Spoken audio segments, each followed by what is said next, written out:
Something about the fight scenes in Kingsman feel off. Not bad, but off.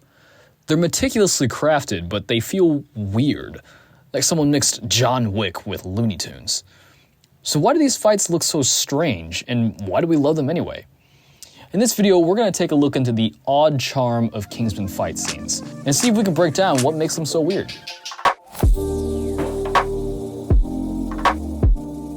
Most action films follow a certain set of filmmaking rules that are already preset when it comes to shooting fight scenes and action scenes, such as shooting with or without shaky cam, smooth or fast editing. But Kingsman? Yeah, no, Kingsman throws those rules out of a moving car. Movements are faster than real life, and they're faster for even movie standards. Every hit connects with an almost cartoonish snap. Director Matthew Vaughn and the fight choreographer Bradley James Allen took a really different approach when it came to these fight scenes. Instead of realism, they leaned into style. And a huge part of that style comes down to how these fights are shot. You know, for one, the camera's right in there. It's swerving with every punch. It's diving between bodies. And as you guys heard before, it becomes the third character in the fight. In the church scene especially, you know, the camera doesn't sit still for a single second. It's swinging through the chaos, and you're following Harry all the way through. But even with all that movement, you never lose track of what's happening. And one of the biggest quirks of Kingsman action scenes is how they play with speed. Matthew Vaughn, he really leaned hard into speed ramping, where you're simply just speeding up the fight in post.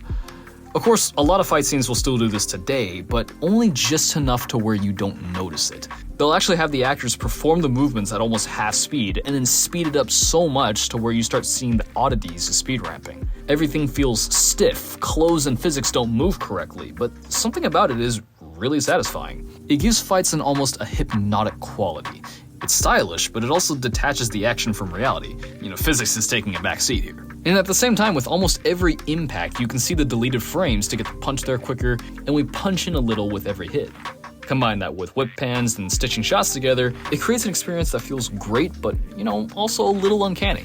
Take a look at some of the shots here. You can kind of see that there's a lot of digital zooming in and out, and moving the shot around in post to follow the movement, and it looks kind of weird, but it looks great.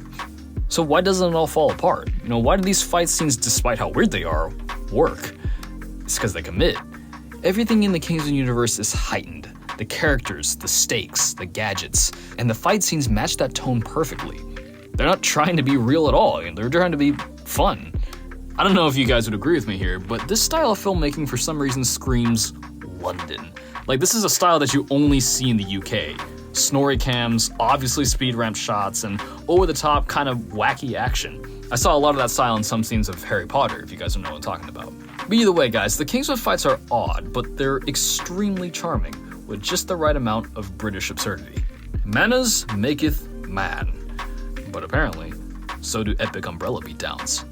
Hope you guys enjoyed this little rant about Kingsman fight scenes. I've been a huge fan of the Kingsman series for a while, and I think they absolutely deserved a video essay. If you have any movies that have interesting fight scenes that you want me to take a look at and maybe create a video essay about it, let me know in the comments down below.